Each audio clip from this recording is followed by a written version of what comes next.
خیلی میگویند به باخت برد نمیشود.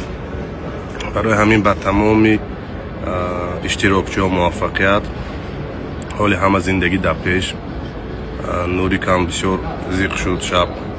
من خودم به فکرم در 39 سالی عمرم خیلی استرس گرفتگی نبودم. چه خیلی که شب اینقدر این دشوار بوده است. یک کسبی از همه دشوارترین در دنیا برآمده در کلیدکا جنگ کردن. اونجا هم بایدادگیش هم بریدگیش هم هر دوش هم قهرمان. و خودش اونجا در آمدن یک کاری کلام و دل و گرده در کن. برای همین نکی خدا باشد من امروز با همش خوب. زندگی همه وقت پست و بلندی دارد، فقط بلندی نه. برای همین همه چی درس میشد.